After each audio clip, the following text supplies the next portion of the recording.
नमस्कार सखींनो, माय माऊली विचार मंथन, रत्ना अलकामाई एकच विचार। आज करूया गौराई जागरचा विचार।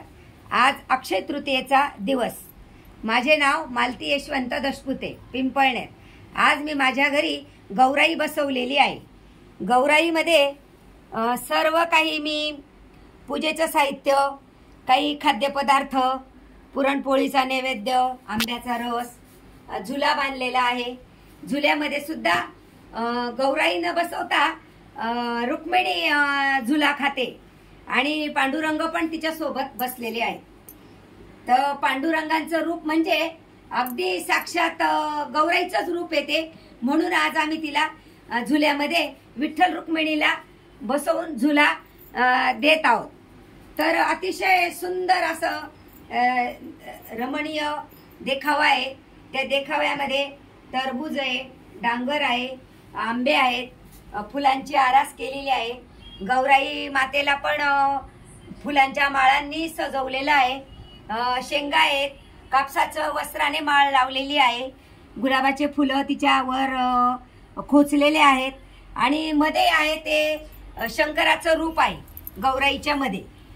नंतर गडवा आहे एक मातीचा गडवाचा अर्थ म्हणजे आपण जे अक्षय तृतीयेला वाडावडिलांचा सण करतो, तर तो आज मी सण म्हणून साजरा करीत आहे। वाडावडिलांना काय करतो, सांजोऱ्या करतो, पापड्या करतो, पुरणपोळीचा आंब्याचा रसचा नैवेद्य दाखवतो। नंतर आपण सगळे ते वाडावडिलांना गवरणी आणि पित्तर हा सण आपण त्यांचा साजरा करत असतो। एक गडवा भरलेला आहे मी पाण्याने, त्याच्यावर एक डांगर आहे, एक गडवा भरलाय पाण्याने, त्याच्यावर एक आहे तो आंबा ठेवलेला आहे। अशी मी सर्व आरास मांडलेली आहे आणि आज माझ्याकडे हा अतिशय विलोभनीय असा सुंदर असा कार्यक्रम आहे।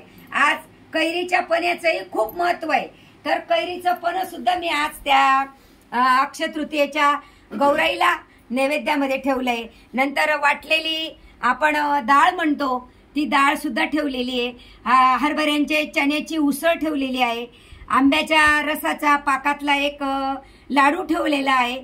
असे मी सर्व पदार्थ वेगवेगळे ठेवलेले आहेत। धन्यवाद।